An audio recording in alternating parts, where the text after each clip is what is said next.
On two specific occasions, the doors of repentance are shut. The first is when one is greeted by the gurgle of death, and the second is when Yom al-Qayamah, the day of reckoning, exhibits its major indications. One of the basics and pillars of faith is the belief in the end of the world.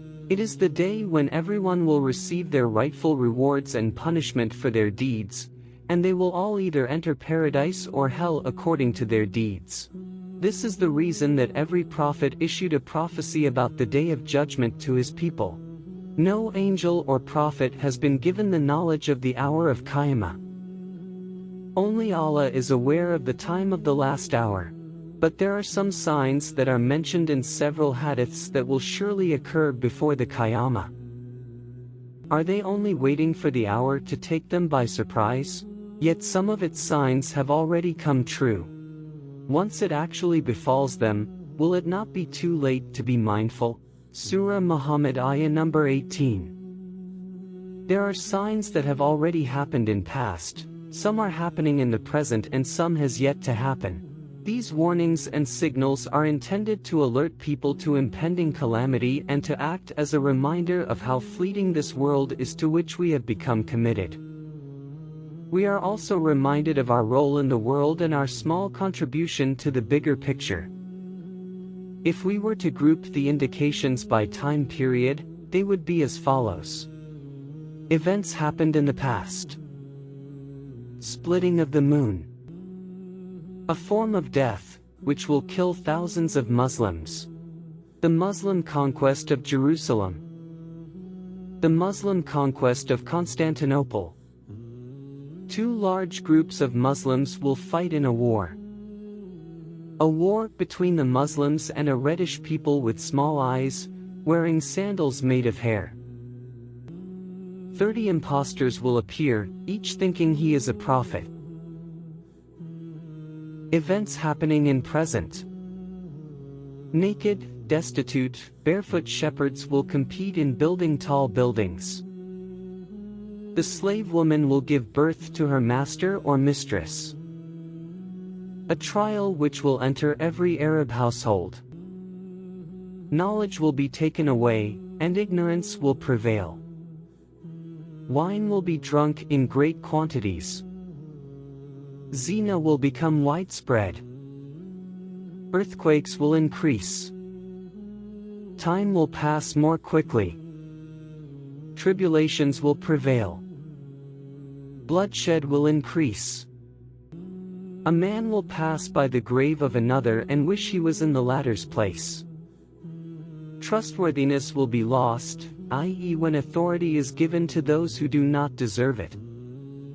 People will gather for prayer, but will be unable to find an imam to lead them. Events that are yet to happen.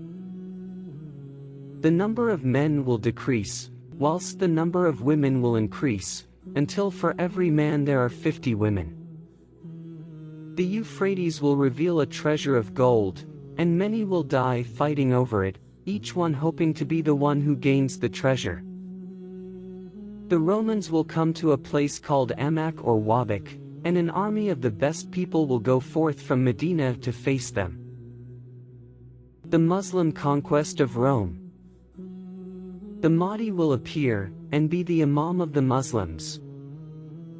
Jesus Christ will descend in Damascus, and pray behind the Mahdi. Jesus will break the cross and kill the swine, i.e., destroy the false Christianity. The Antichrist will appear, with all his tools of deception, and be an immense trial. He will be followed by 70,000 Jews from Isfahan. The appearance of Yajuj and Majuj, and the associated tribulations. The emergence of the beast from the earth, carrying the staff of Moses and the seal of Solomon, who will speak to the people, telling them they did not believe with certainty in the divine signs. A major war between the Muslims led by the Imam Mahdi, and the Jews plus other non-Muslims led by the Antichrist. Jesus will kill the Antichrist at the gate of Lud. A time of great peace and serenity during and after the remaining lifetime of Jesus. Arabia will become a land of gardens and rivers. The buttocks of the women of the tribe of Dawes will again sway in circumambulation around the idol Tulkulsa. A great fire in the Hijaz, seen by the inhabitants of Basra. 3 major armies will sink into the earth, one in the east, one in the west, one in Arabia. An Abyssinian leader with thin shins will destroy the Kaaba. The huge cloud of smoke. The sun will rise from the west. A gentle wind which will take the souls of the believers. There is no one left on the earth saying, Allah, Allah, or, there is no God except Allah. The blowing in the trumpet by the angel Israfil, upon which everyone will faint except as Allah wills. The second blowing in the trumpet, upon which everyone will be resurrected. The Prophet said that there will be 10 main indicators that precede the final hour and signal the conclusion of the day of reckoning. The following hadith explains these 10 signs. Muslim narrated that Hudhayfa ibn Asid al-Ghifari said, "The Prophet came out to us when we were discussing." He said, "What are you discussing?" They said, "We are talking about the hour." He said, "It will never begin until you see 10 signs before it."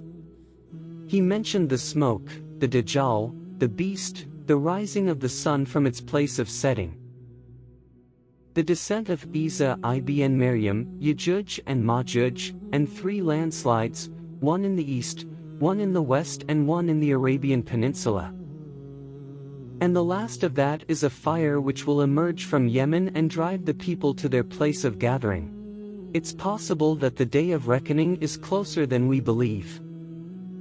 It's time to reflect on the essence of this reality and constantly seek forgiveness from Allah.